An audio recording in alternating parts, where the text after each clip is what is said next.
Amém, irmãos? Espero que os irmãos estejam bem, que todos estejam tranquilos. Hoje nós vamos estar fazendo o nosso salmo de maneira diferente, então vou estar pedindo para os irmãos estarem abrindo em Apocalipse 3, capítulo 7, que é a carta à igreja de Filadélfia. Filadélfia, muitos não sabem, representa o amor entre os irmãos, que é o amor filia. Amém? Então, Apocalipse 3, versículo 7, diz assim: E ao anjo da igreja que está em Filadélfia, escreve: Isso diz o que é santo, o que é verdadeiro, o que tem a chave de Davi, o que abre e ninguém fecha, e fecha e ninguém abre. Conheço as tuas obras, e eis que diante de ti pus uma porta aberta, e ninguém a pode fechar. Porque tendo pouca força, guardaste a minha palavra, e não negaste o meu nome. Eis que eu farei aos da sinagoga de Satanás, aos que se dizem judeus e não são, mas mentem. Eis que eu farei que venham e adorem prostrados a teus pés, e saibam que eu te amo. Como guardaste a palavra da minha paciência, também eu te guardarei da hora da tentação que há de vir sobre todo mundo, para tentar os que habitam na terra. Eis que veio sem demora. Guardas o que tens, para que ninguém tome a tua coroa.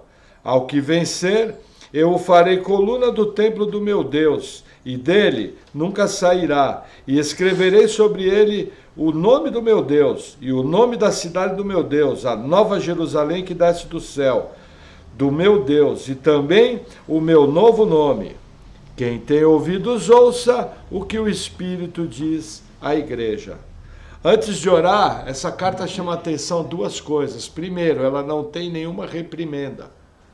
Das 7 igrejas do Apocalipse, onde os 7 representam a totalidade das igrejas da história, nós temos que entender a numerologia do Apocalipse. 2 não tem reprimenda. A igreja de Esmirna e a igreja de Filadélfia. E na igreja de Filadélfia ele coloca a chave de Davi e a porta aberta. O que acontece? Isso aqui é o evangelismo. Paulo fala nas suas epístolas: eis que se abriu uma porta muito promissora e muitas pessoas serão alcançadas. E a segunda coisa que chama a atenção é o seguinte, o versículo 10. Como guardaste a palavra da minha paciência, também eu te guardarei da hora da tentação que há de vir sobre todo mundo, para tentar os que habitam na terra. Veja, é do entendimento de muitos teólogos que a hora da tentação que há de vir sobre todo mundo é a grande tribulação, a qual nós vamos estar iniciando nossos estudos hoje no Evangelho de Mateus. Então o que acontece? Existe uma promessa de Deus de guardar o seu povo. Alguns querem defender que esse versículo aqui fala de arrebatamento. Qual é o meu problema? Eu não consigo ler na minha Bíblia a palavra arrebatamento aqui. Eu consigo ler na minha Bíblia um Deus todo-poderoso que guarda. Mas veja, existe um critério para ser guardado. E o critério é: como guardaste a palavra da minha paciência. O que acontece? Existe uma promessa.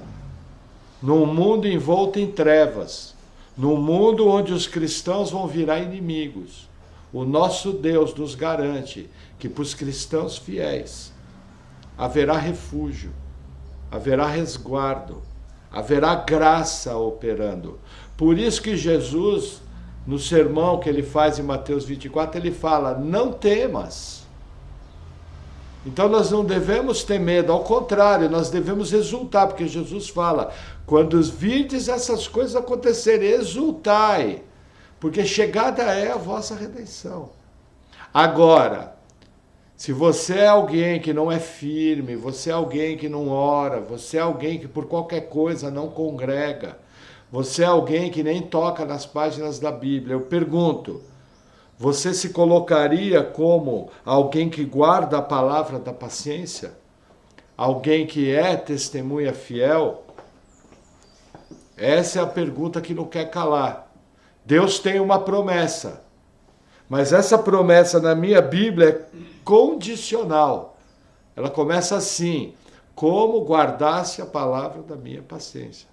Então cabe a cada um, nos dias que nós temos vivido, de buscar aproveitar as portas do evangelismo, que é a porta que Deus abre e ninguém fecha. O diabo não tem poder para deter o evangelismo e para deter a salvação do eleito. Ele não tem esse poder foi vetado a ele na obra da cruz do Calvário, e buscar fazer sua parte sendo alguém fiel, alguém intenso, alguém compromissado.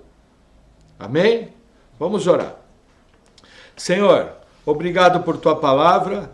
Eu oro em nome de Jesus te agradecendo e pedindo, Senhor, que o Senhor venha nos mantendo em pé, nos mantendo com amor intenso, com compromisso, que nós possamos estar congregando, possamos ser pessoas de oração, possamos ser pessoas que guardam a fé de maneira simples, porém intensa, que nós possamos estar te glorificando através da nossa vida, Senhor.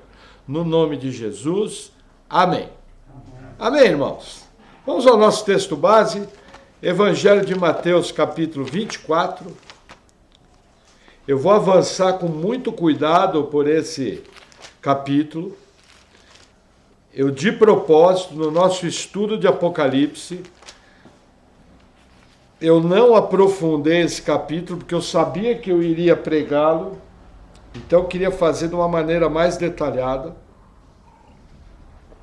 O que eu vou falar hoje é inspirado no trabalho do pastor Marcos Granconato, do reverendo Wesley Heller, da Igreja Presbiteriana de Assis, e também do pastor Aloísio, no seu livro Apocalipse Sem Mistério, lá da Igreja Videira de Goiânia. Mas os conhecimentos que eu fui adquirindo através desses anos dos meus estudos.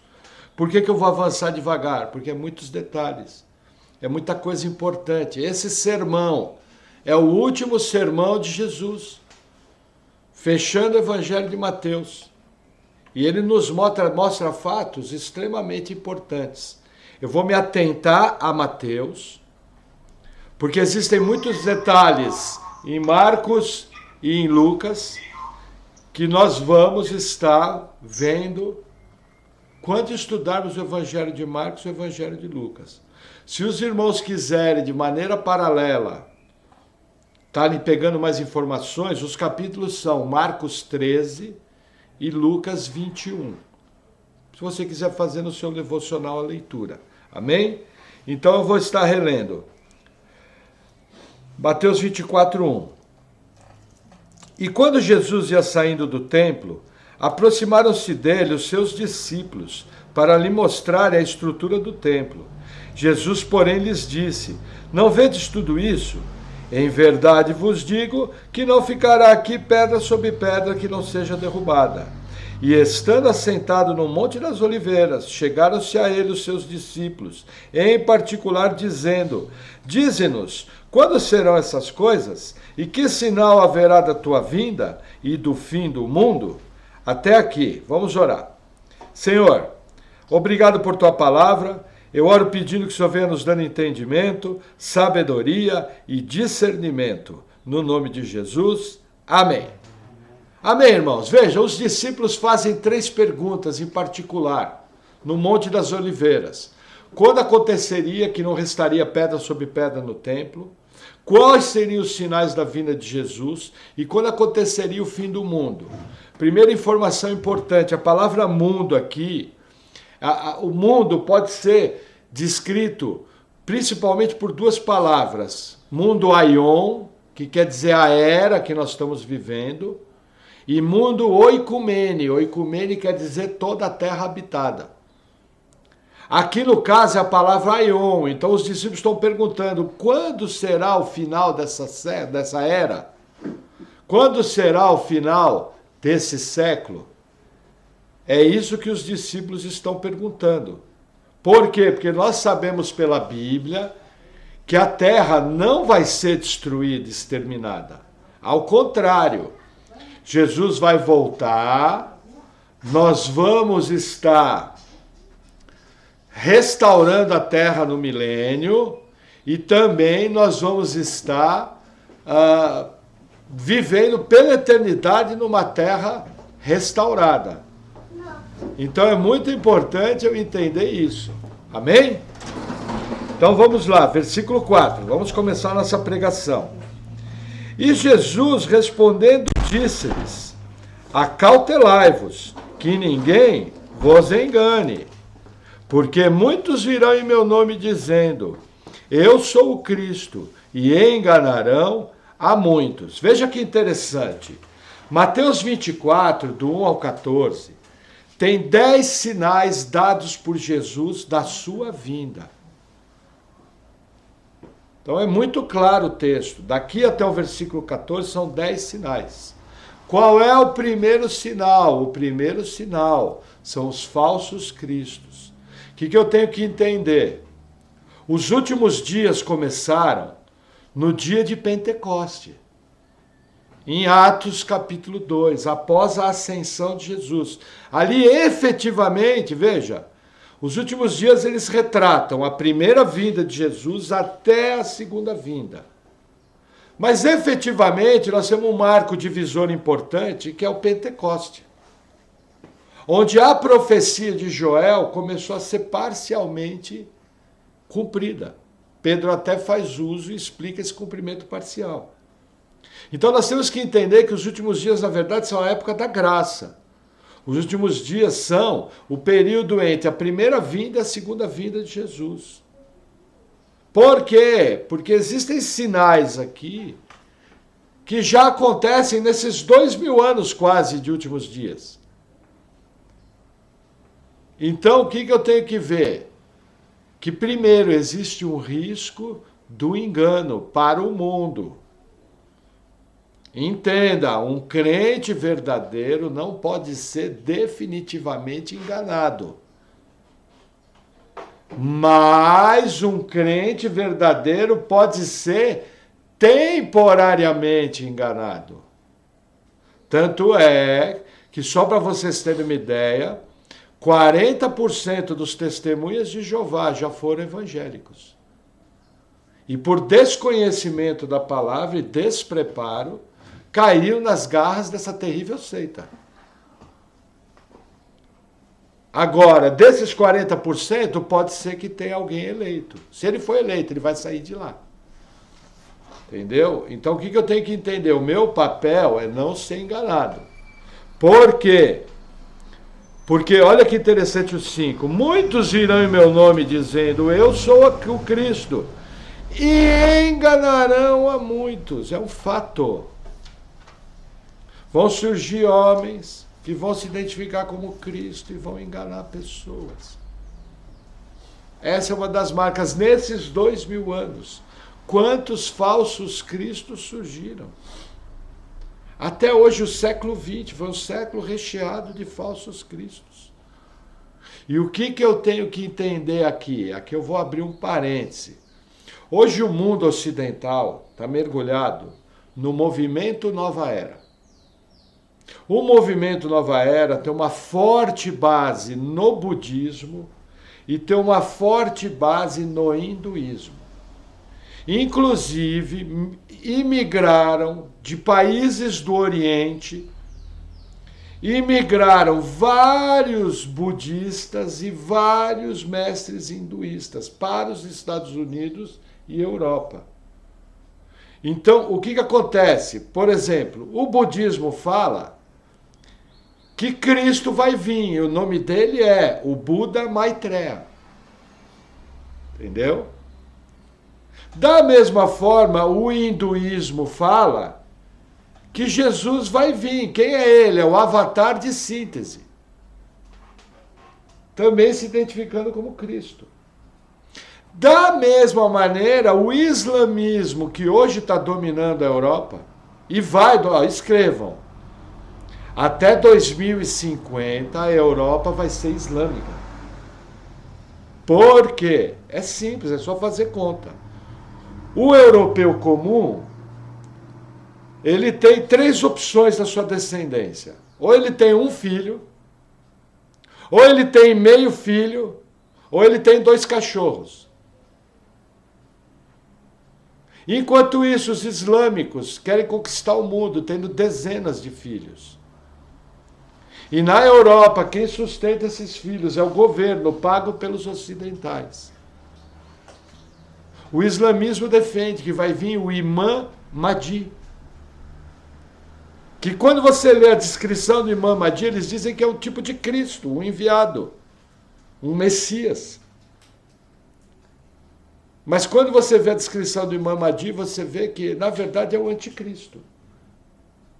E nós sabemos que, infelizmente, o islamismo radical, lógico, não pode generalizar, defende o fim do cristianismo.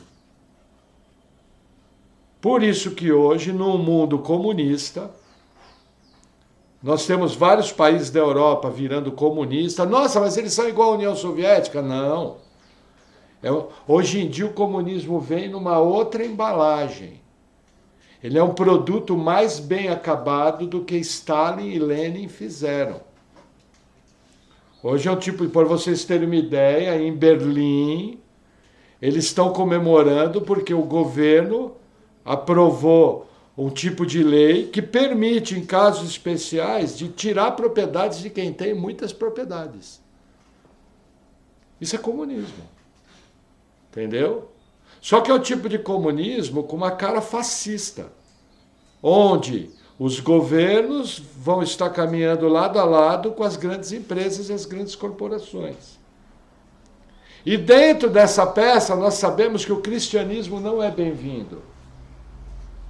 E em muitos lugares nós já estamos sendo acusados de termos um linguajar de ódio, um linguajar de intolerância. Agora, qual uma das bases? Hoje isso é muito claro. Há 20 anos atrás, quando nós começamos a estudar isso aí, não era tão claro. Nós tínhamos menos informação, menos literatura, menos autores. Hoje, estudando as bases da nova era, que já são claras para todo mundo, segundo o que eles ensinam, nós estamos prestes a entrar na era de Aquário. E a era de Aquário, o que acontece? Ela representa o final da era de Peixes. O que é a era de Peixes? O peixe representa o cristianismo. E ao terminar a era de Peixes, que é a influência cristã, começa a era de Aquário, na qual o peixe é colocado dentro do aquário. Entenderam a retórica? E aí nós temos literaturas de mais de 100 anos, literaturas de Alice Bailey, literatura de...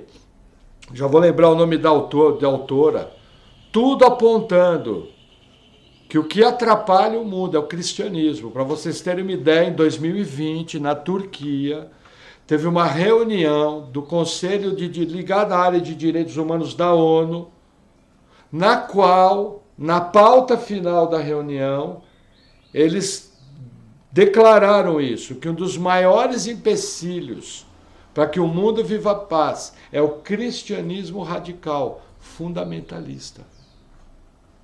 Documento da ONU. Isso está documentado, é simples, é só você entrar, é bem fácil. Você entra na página da ONU com o tradutor, você vai encontrar essa reunião que foi feita na Turquia, na cidade de Ankara, capital da Turquia, e você calmamente vai poder aferir isso que eu estou falando. Não é teoria, não é nada, é um fato. Entendeu?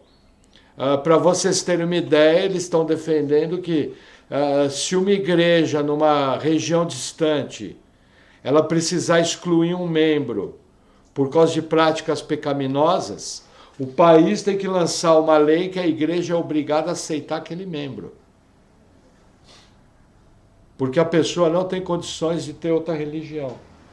Isso também é documentado, vasto, amplo, bem tranquilo. Aqui, o problema é que as pessoas ficam nessa mídia pervertida e aí acaba não se informando daquilo que nos interessa como cristãos. Jesus falou: preste atenção, que ninguém vos engane.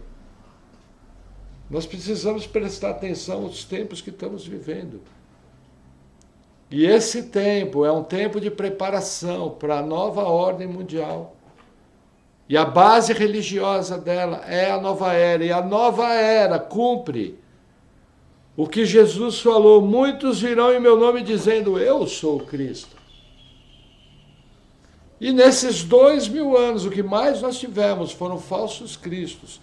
E nos últimos 100 anos, o que mais nós tivemos, esse número se acentuou. Existem vários falsos cristos, pessoas se intitulando. Porque você tem que entender o seguinte, a pessoa não diz que é Jesus. Ela não precisa usar o nome de Jesus. Ela vai usar o nome como um enviado, como um Messias, como um ungido. Não é dessa forma que a gente pensa, nossa, o cara está dizendo que ele é Jesus. Não, não é isso. Não é somente isso. A pessoa se intitula como um enviado com solução para todos os problemas. Nós sabemos pela Bíblia que quem vai vir com esse discurso é o anticristo.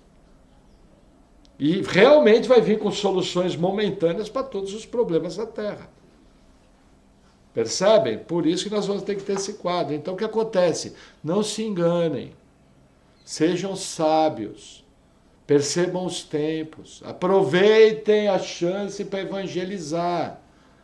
Aproveite a chance para cuidar bem da sua fé. Aproveite a chance para cuidar bem da fé da sua família. Como fala o pastor Paulo Júnior. Paulo Júnior, ele tem uma tirinha muito legal. Eu vou mudar o nome. Falando, o título dela é o imunizante, no nome popular. Entendeu? E aí ele prega o seguinte, olha, você tem que preparar seu filho, porque vai chegar um momento, eles vão tirar seu filho da sua casa, e seu filho está preparado para não negar Jesus quando está longe de você? Vai chegar um momento que você vai ser colocado contra a parede por causa da sua fé. E você está preparado? Você preparou a sua esposa para ela não negar Jesus diante da perseguição? Por quê? Porque eu concordo com o pastor Paulo Júnior. O melhor remédio para os dias que estão para vir é ser um cristão intenso. É ser um cristão cheio do Espírito Santo.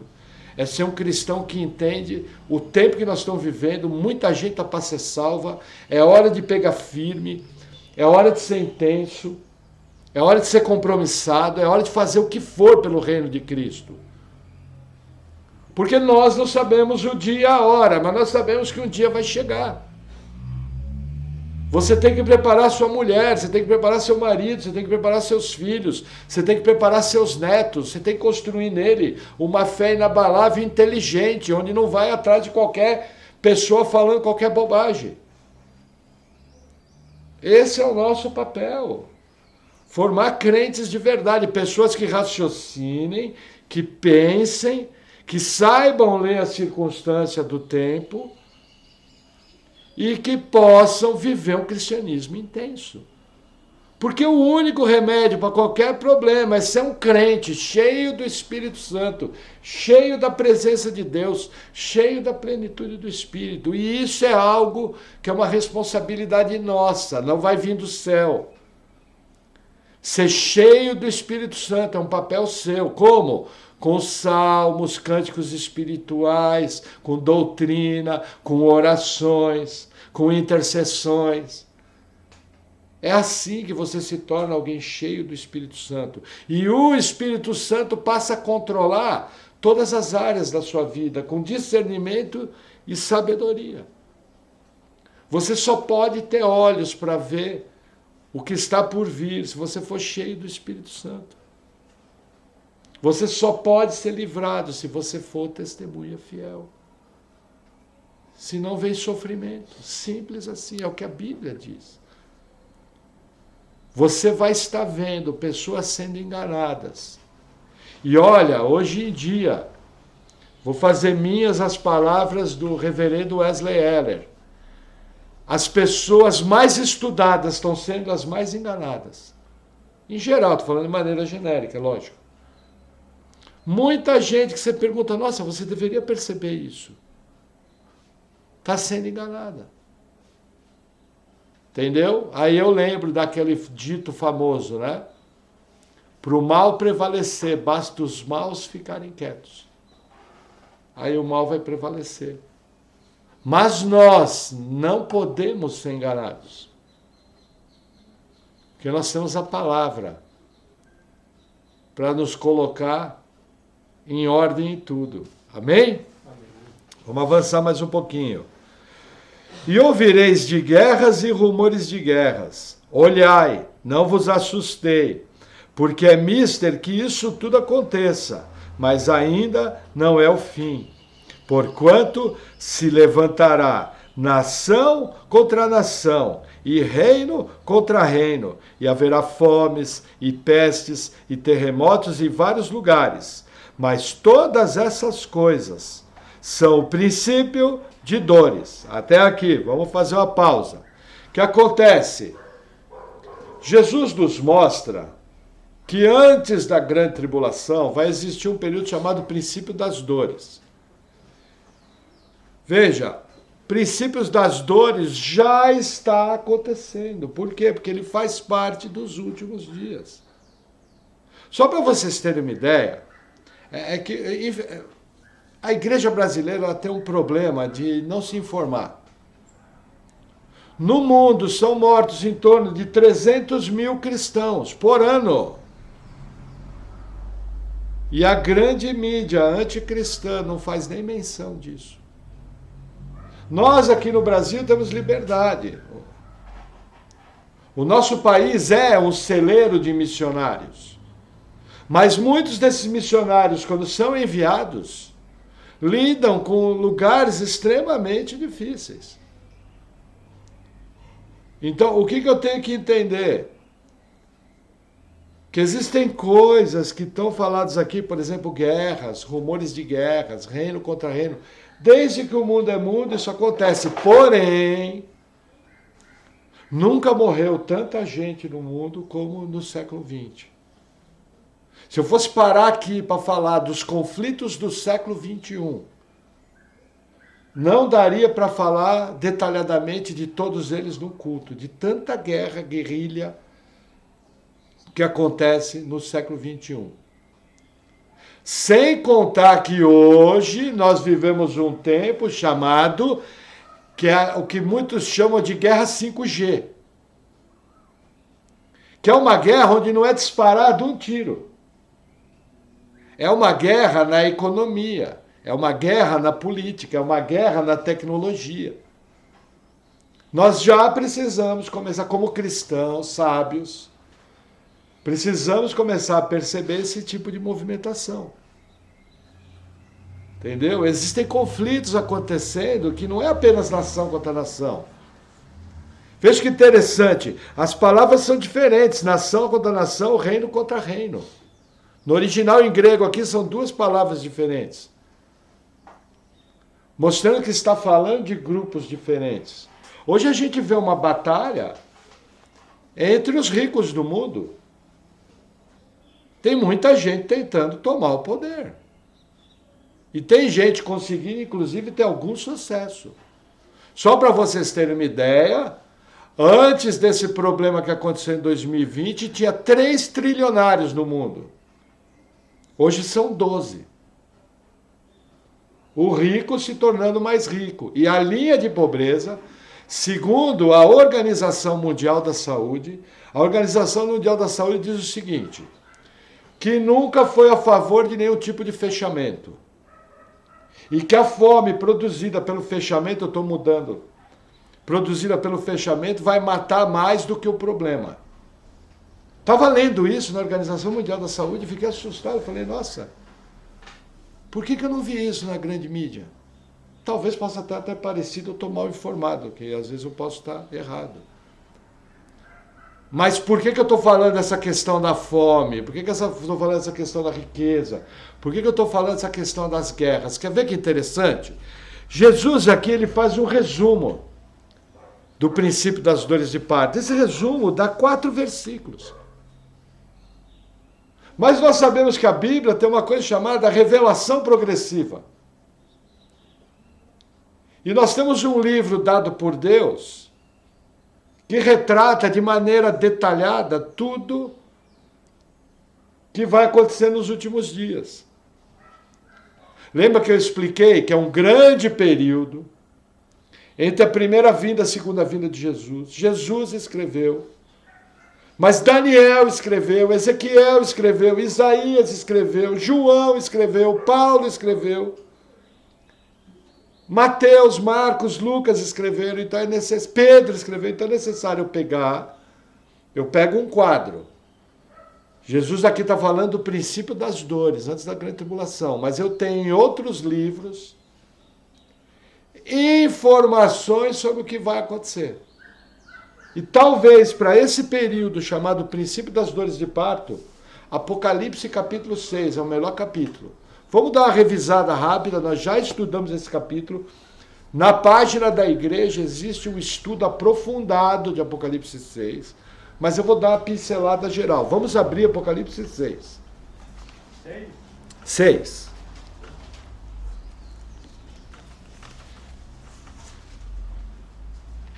Espera aí que eu cheguei em Judas, chegar em Apocalipse agora.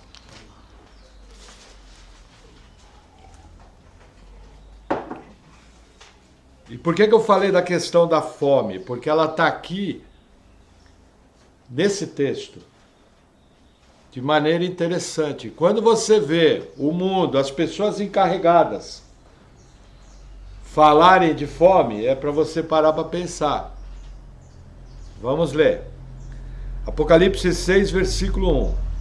E havendo o cordeiro aberto um dos selos, olhei e ouvi um dos 4 animais que dizia, como voz de trovão, vem e vê. E olhei, e eis que um cavalo branco, e o que estava sentado sobre ele tinha um arco, e foi-lhe dado uma coroa, e saiu vitorioso e para vencer. Veja, nós entendemos que esse cavalo branco é o evangelho, é a obra de Cristo e o evangelho sendo pregado no mundo. Aonde o evangelho chega, ele vence. Todo mundo que tem que ser salvo é salvo. O diabo não tem mais poder de deter a salvação de um eleito. Pode pregar que é bola 7 na caçada. É a mesma coisa que você bater um pênalti com um golzinho desse tamanho, um goleiro gigantesco, aí você fecha o olho e bate o pênalti, a bola vai entrar. Mas você fala, é impossível. É, realmente, mas não há impossíveis para Deus. Deus efetivamente está salvando. Então esse cavalo branco aqui é o evangelho. E cabe a nós pregarmos esse evangelho, porque tem muita gente ainda para ser salvo. Esse é o nosso papel. Eu não tenho que ficar com medinho, não, eu tenho que falar, nossa Deus, obrigado por viver nesse tempo. Obrigado que eu posso pregar e pessoas serem salvas, posso convidar gente para vir para a igreja, posso evangelizar no meu trabalho, posso evangelizar no meu bairro, posso evangelizar minha família, posso orar por pessoas e pessoas são curadas, pessoas são libertas, pessoas mudam de vida. Essa tem que ser a minha cabeça. Quem tem que ficar com medo é o capeta, quem tem que ficar endemoniado é o capeta. Nós temos a chave de Davi na nossa mão. Lembra do nosso salmo de abertura hoje? Está na nossa mão. Deus colocou uma porta, ninguém pode fechar. Ninguém pode fechar, porque Deus abriu. Isso é coisa maravilhosa, coisa linda. Vamos seguir. Versículo 3. E havendo aberto o segundo selo, ouvi o segundo animal dizendo, vem e vê. E saiu outro cavalo vermelho, e ao que estava sentado sobre ele foi dado que tirasse a paz da terra, e se matassem uns aos outros, e foi-lhe dada uma grande espada. O que acontece? Todas as guerras que aconteceram na era cristã. Foi liberado para que pessoas morressem através das guerras. Foi liberado. Agora, deixa eu falar uma coisa para vocês muito importante. Ninguém matou tanto como os governos comunistas de Stalin, Lenin e Mao Tse-tung. Fazendo o que Hitler fez ser transformado em história de criança. É fato histórico que está tentando ser apagado da história. Que Hitler matou 6 milhões de judeus. É fato escondido pela mídia anticristã que Stalin matou 80 milhões e Mao Tse-tung matou 60 milhões.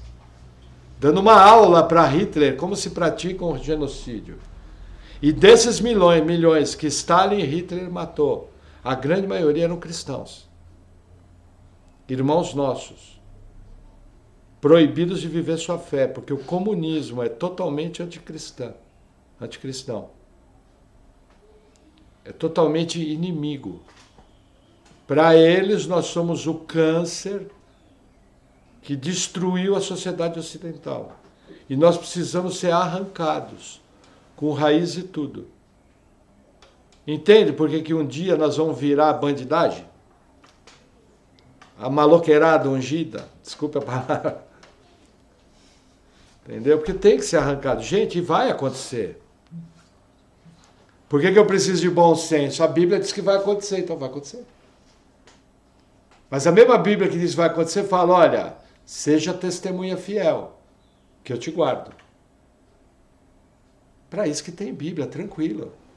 Se todos os nossos problemas passassem, por ser um crente cheio do Espírito Santo, por pregar o Evangelho, por orar, por ir para a igreja, por ser intenso no Senhor, glória a Deus por isso. É o melhor problema que você tem. Amém? Fluir nos dons. É a coisa mais linda que tem, é ser crente, não tem coisa melhor. Glória a Deus pelas palavras de Jesus. Amém? Aí o texto continua, versículo 5. E havendo aberto o terceiro selo, ouvi dizer o terceiro animal, vem e vê. E olhei, eis que um cavalo preto, e o que estava sentado sobre tinha uma balança em sua mão. E ouvi uma voz no meio dos 4 animais que dizia, uma medida de trigo por 1 dinheiro, e 3 medidas de cevada por 1 dinheiro, e não danifiqueis o azeite e o vinho. O que acontece, gente? Já expliquei, danificar o azeite e o vinho é produtos que a elite consome. Rico não para de consumir. Rico não para de ir para sua casa da praia, rico não para de viajar, rico não para de fazer churrasco, rico não para de comer bem, rico não para de mandar o filho para a escola boa. Agora, o povão é que sofre. E aqui está falando do quê? Carestia. Inflação. Quem está conosco há mais tempo, eu avisei o ano passado, eu falei, gente, se segura, guarda dinheiro, faz uma reservinha de alimento, porque a inflação vai voltar. Na época que eu falei isso, o nosso prognóstico de inflação estava em 4,5%. Hoje ele já está na casa dos 2 dígitos, com tendência a subir. Aí você vai falar, nossa, mas esse nosso governo é burro, né? Que é o que hoje em dia se fala. Veja, se ele é burro, os outros são mais ainda. Porque a Europa está tendo até desabastecimento. Para vocês terem uma ideia, o nosso governador aqui do estado do Paraná não permitiu que Paranaguá parasse um dia sequer. E nós estamos vivendo com relativa tranquilidade. Porque tanto o nosso governador, eu não vou citar o nome, mas vocês sabem, não permitiu que Paranaguá parasse um dia. Como o governador de Santa Catarina não permitiu que também Itajaí parasse um dia. Nem Itapoá. E também os governadores. Isso todo mundo agindo junto. Ministério da Infraestrutura, todo mundo junto. Esse pessoal... Existem pessoas... Gente, fazer um parênteses. Nós estamos vivendo uma guerra política terrível. Mas nós temos que filtrar a informação. Existem pessoas que não se preocuparam com a política e procuraram trabalhar. Então hoje, no nosso país, mesmo estando mais caro, nós temos... arroz do Rio Grande do Sul chegando, nós temos arroz de Goiás chegando, nós temos soja, nós temos o agronegócio brasileiro funcionando, porque pessoas de bem, de um modo geral, independente do nome, trabalharam para fazer o seu papel. E você pode hoje no supermercado fazer compras. Se você vai em Tóquio,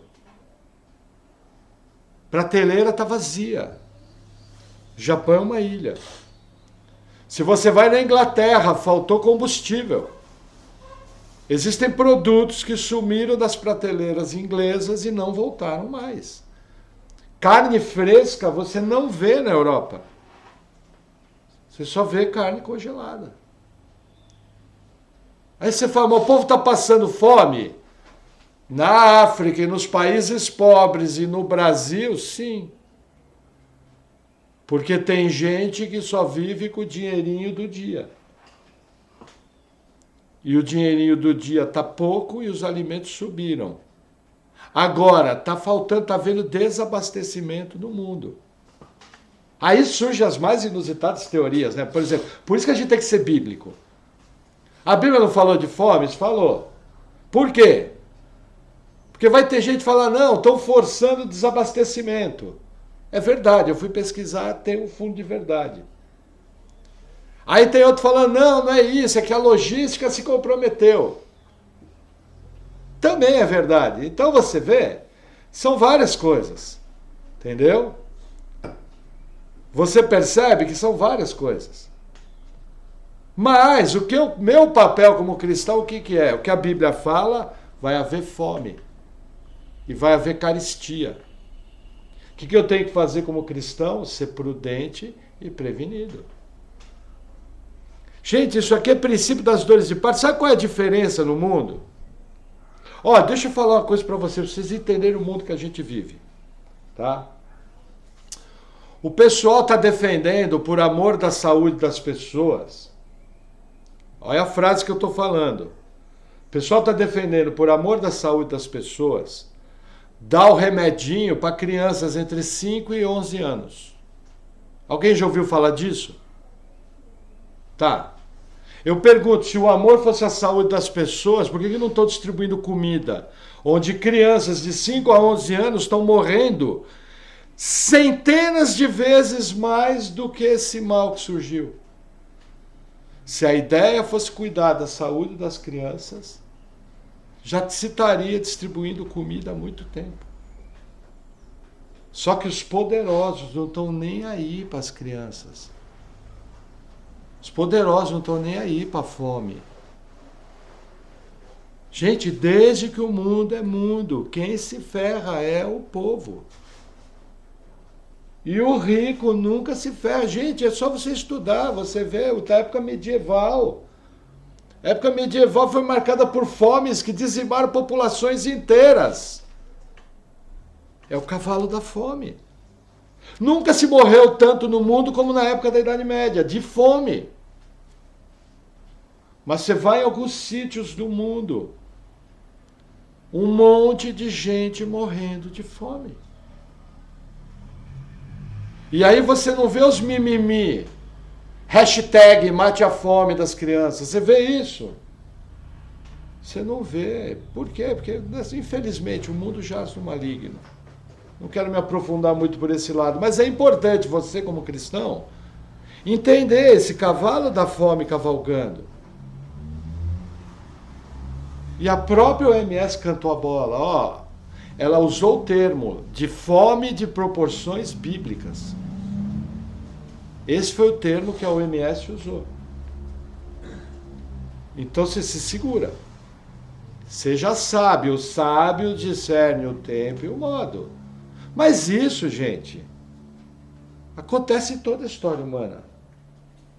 É que a nossa geração tem mais acesso a informações. E talvez nós vejamos, por causa do tamanho da população, talvez nós vejamos uma crise alimentar mais séria. Mas, graças a Deus, muita gente não sabe. Com 8% do nosso território, a gente consegue alimentar 1 bilhão de pessoas, sem derrubar uma árvore.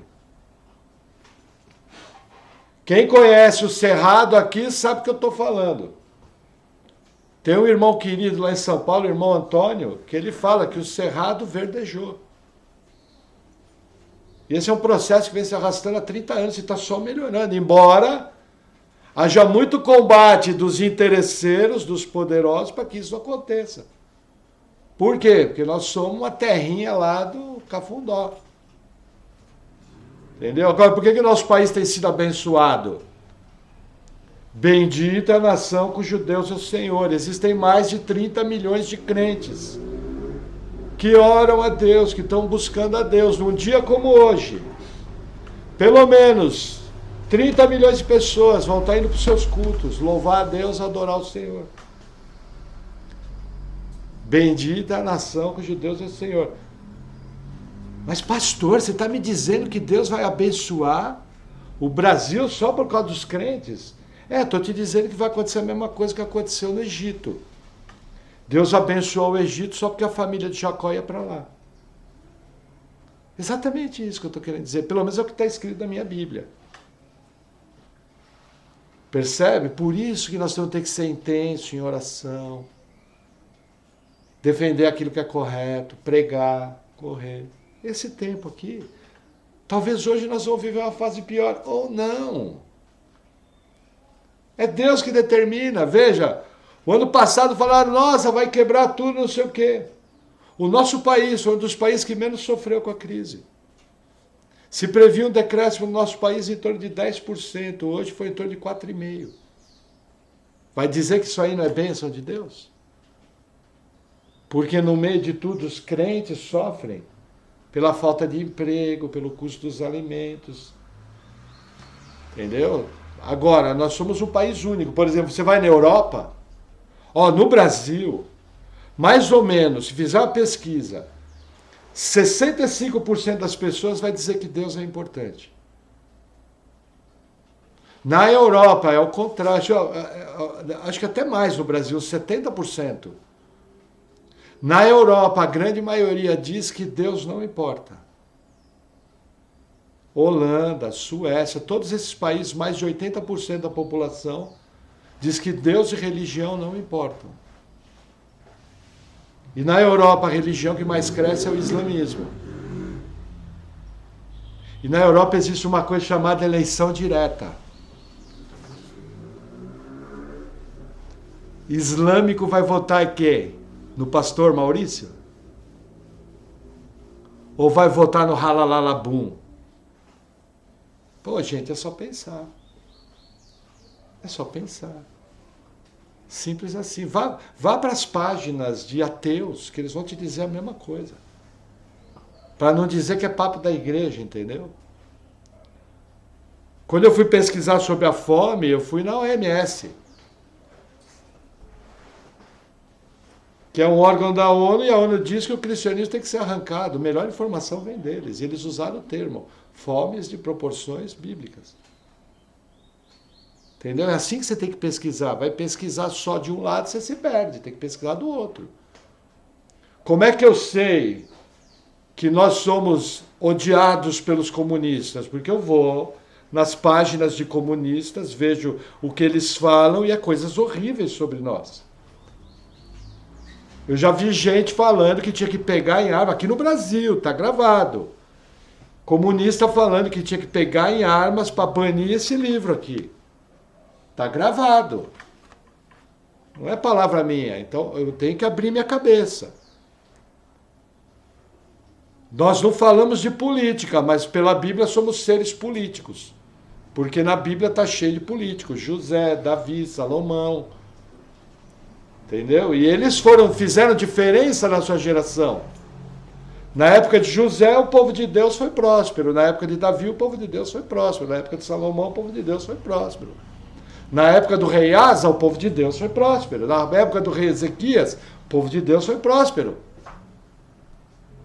Por quê? Porque Deus trabalhou sobre um povo fiel. Lembra como é que era a antiga aliança? Mas aqui na nova nós lemos hoje no Apocalipse, porque guardasse a palavra da minha paciência, eis que vos guardarei da hora da tentação que há de vir sobre todo mundo. Os sinais estão se acelerando. Os 5 primeiros selos já estão abertos.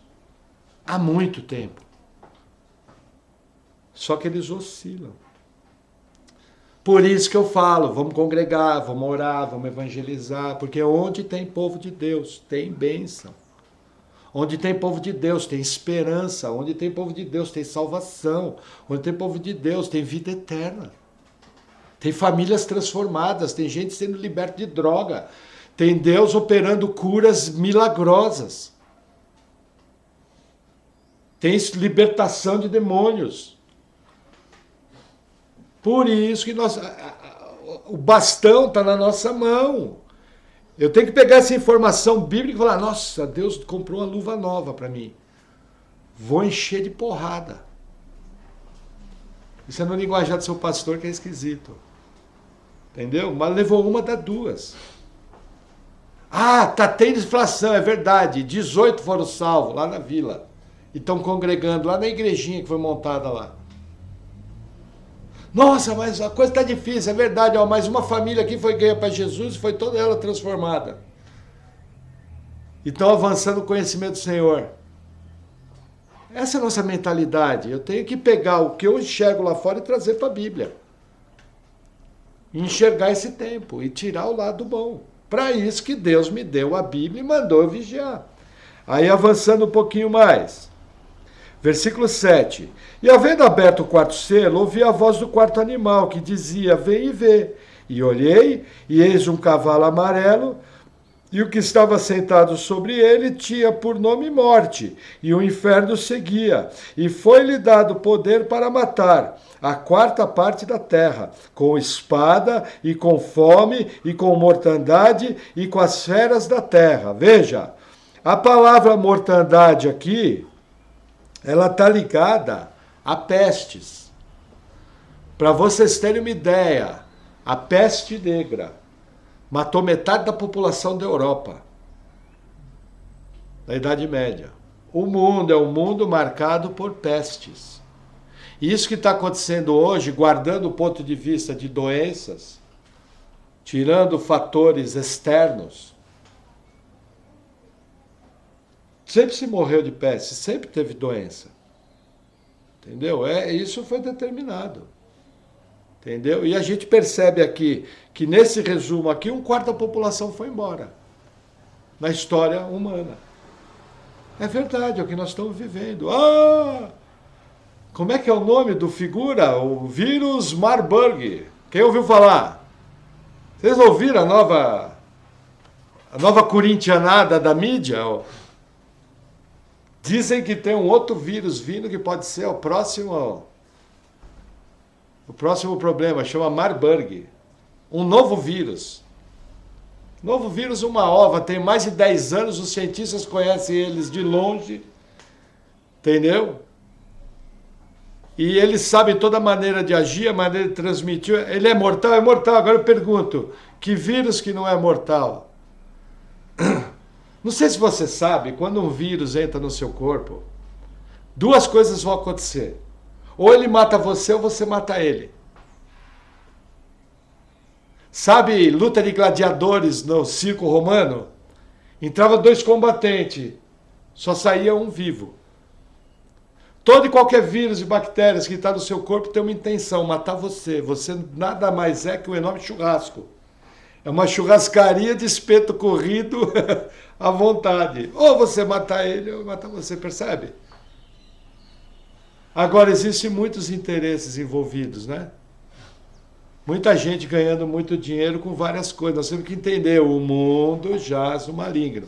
Graças a Deus, existem pessoas de bem, pessoas bem intencionadas, pessoas éticas, que ainda defendem a verdade. Ou procuram, vamos abrir uma parte aqui, ou procuram ter uma idoneidade intelectual. O que é? Naquilo que ela defende, ela procura ser ética. Ela procura ser correta, ela procura ser embasada. Porque seria uma ilusão achar que nós iríamos viver num mundo de 8 bilhões de pessoas e não ia haver divergência de opiniões. Isso é ilusório. Tem que haver divergência para que o próprio conhecimento cresça. Coisa mais linda que tem é um cara vir confrontar a minha fé cristã. Legal.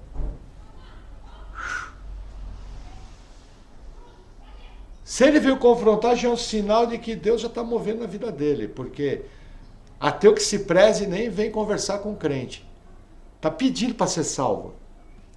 Está pedindo para fazer que nem o irmão C.S. Lewis, que era ateu, e um dia foi estudar a Bíblia para provar que a Bíblia era mentira. Mais ou menos é assim a história dele. Pode ser que eu esteja errado em algum ponto, mas mais ou menos foi isso. Ele teve contato com a Bíblia, foi salvo, foi mexer com fogo, fogo queimou. Percebe? Então é isso, e é dentro dessa divergência que as coisas vão avançando. Mas o que eu quero mostrar aqui, esse quadro, gente, é velho. E aí o principal que nos interessa para fechar, e nós vamos parar por aqui. Versículo 8. Versículo 9. E havendo aberto o quinto selo, vi debaixo do altar as almas dos que foram mortos por amor da palavra de Deus e por amor do testemunho que deram. E clamavam com grande voz, dizendo: até quando, ó verdadeiro e santo dominador, não julgas e vingas o nosso sangue dos que habitam sobre a terra?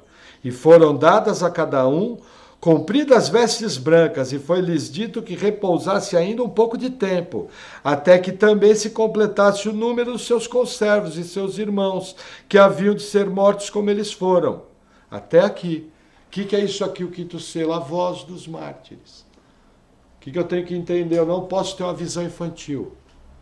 O cavalo branco está cavalgando. O cavalo branco veio para vencer. Mas o cavalo branco é seguido de mártires. Para vocês terem uma ideia, hoje, na Coreia do Norte, existem decapitação de cristãos. Em público, em praça pública. Na China, vários cristãos estão sendo crucificados.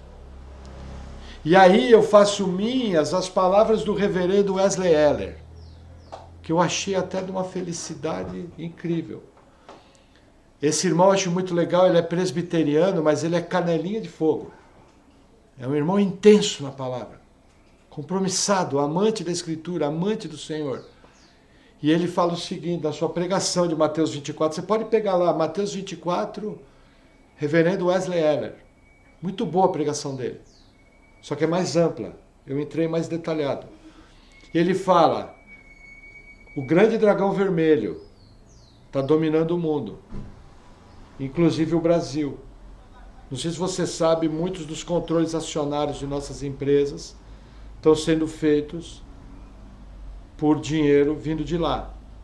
Aí a pergunta dele é a seguinte, você acha que vai vir só as bugigangas fabricadas da China? Você acha que não vai vir junto nenhum tipo de ideologia, não vai vir junto nada que atrapalhe a igreja, não vai vir junto nenhum tipo de combate? Percebem? É só ver o que aconteceu. Tiveram irmãos que tiveram suas casas invadidas. Porque uma família, da mesma família, estavam os 5 orando dentro da casa. E a casa foi invadida sem mandato, de maneira inconstitucional, porque decreto não é lei. Entendam isso, no nosso país decreto não é lei. Aí a casa desses irmãos foi invadida, foram humilhados, levados para uma delegacia de polícia porque estavam orando. Ah, mas não podia reunir, os 5 eram da mesma família. O único detalhe é que estava orando em voz alta. Até explicar que focinho de porco não era tomada, foram parar na delegacia. Agora vocês imaginam, com toda essa influência que está chegando, vocês acham que não vai vir nada? Vocês acham que vocês pegam, por exemplo, um milionário satanista, que é o que mais tem, que compra empresas aqui, ele não vai fazer nenhum tipo de política que atrapalhe a igreja. Vocês acham que Alice, no País das Maravilhas, vive no Brasil? O que eu tenho que fazer? Eu tenho que orar, porque eu quero ver, ó, meu pai vai pegar um por um. Eles não podem contra o poder de Jesus Cristo. Ah, não sei o que, a China está vindo aí, legal, vou pregar para eles, eles vão ser salvos. E eu vou orar e o poder do Espírito Santo vai se manifestar. Você entendeu? Quem tem que ficar endemoniado é o capeta. Quem tem que ficar preocupado são os inimigos da cruz, porque nenhum país que foi inimigo da cruz conseguiu ficar vivo para contar a história. Nenhum. Por mais que pareça que estão ganhando território, por mais que pareça que a igreja vai ser perseguida, e vai. Por mais que pareça que nós estamos perdendo ponto, nós não estamos, nós vamos vencer. O cavalo branco veio para vencer. Jesus vai voltar, tudo vai ser restaurado, nós vamos passar a eternidade com o Senhor, esses homens vão ser julgados, eles e suas ideologias satânicas. Se coisas ruins estão acontecendo é porque Deus autorizou e o Apocalipse e as palavras dos santos profetas têm que se cumprir. Só por esse motivo. E qual é o papel nosso? O papel nosso é o seguinte, é ser uma noiva adornada. Está vindo no meu coração o texto, Apocalipse 19. Rapidamente, para encerrar e orar. Que o nosso tempo do Meet. Olha que interessante. Apocalipse 19. Olha que lindo. Versículo 5. Diz assim: e saiu uma voz do trono que dizia: louvai o nosso Deus, vós, todos os seus servos, e vós que o temeis, assim pequenos como grandes.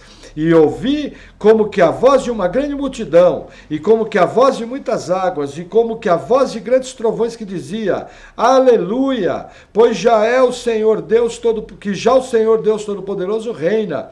Regozijemo-nos e alegremo-nos, e demo-lhes glória, porque vindas são as bodas do Cordeiro, e já a sua esposa se aprontou, e foi-lhe dado que se vestisse de linho fino, puro e resplandecente, porque o linho fino são as justiças dos santos. E disse-me, escreve, bem-aventurado aqueles que são chamados à ceia das bodas do Cordeiro. E disse-me, essas são as verdadeiras palavras de Deus. Aleluia!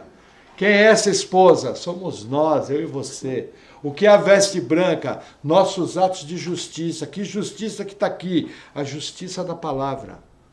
Seja intenso, seja compromissado, entenda a oportunidade que você recebeu de Deus de viver nesse tempo.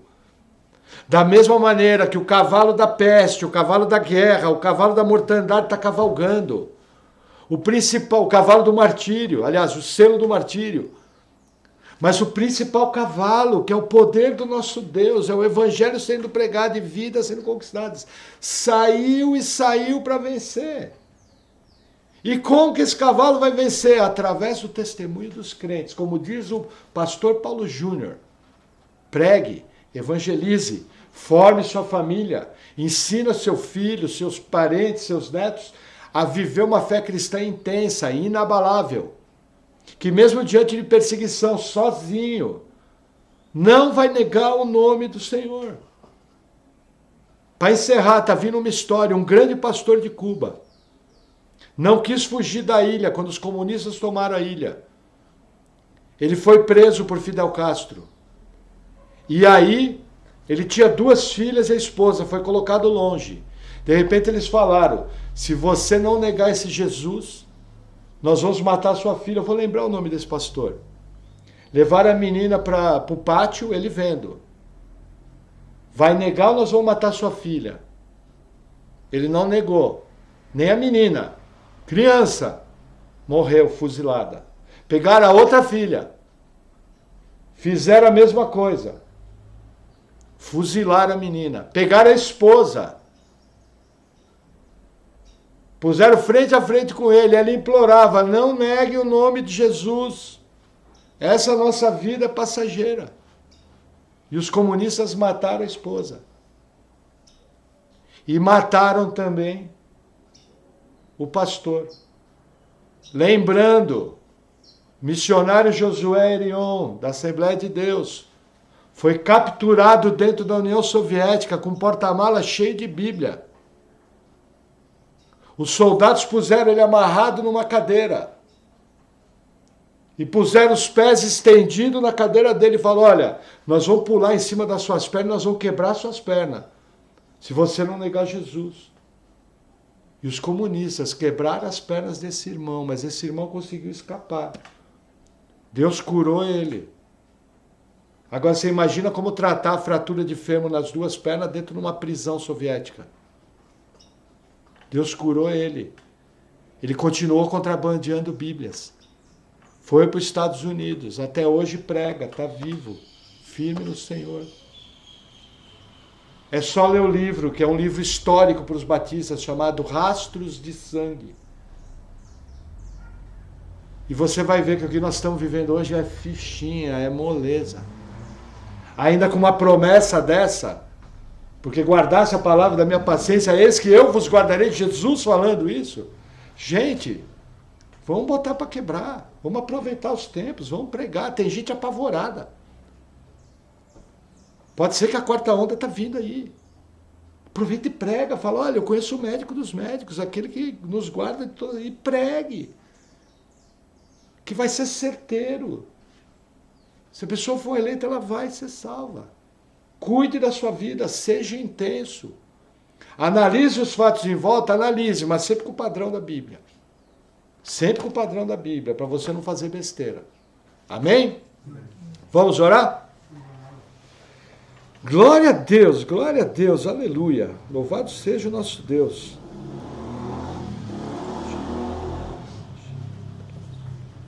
Senhor, obrigado por esse tempo, obrigado por essa época maravilhosa, que nós possamos ser intensos no Evangelho, que possamos, Senhor, cada vez mais sermos luz do mundo e sal da terra, que possamos ser um instrumento, Senhor, para a divulgação da Tua Palavra, que possamos crescer em fé, crescermos em graça, no conhecimento do Senhor e que possamos sermos encontrados vitoriosos. Senhor, nós sabemos que os dias são maus e que o mundo jaz no maligno, mas nós conhecemos que Tu és o Todo-Poderoso, aquele que veio para salvar a Tua igreja e aquele que nos capacita a viver uma vida cristã verdadeira. Sê conosco, capacita-nos, vem com o Teu poder sobre nós, em nome de Jesus. Amém.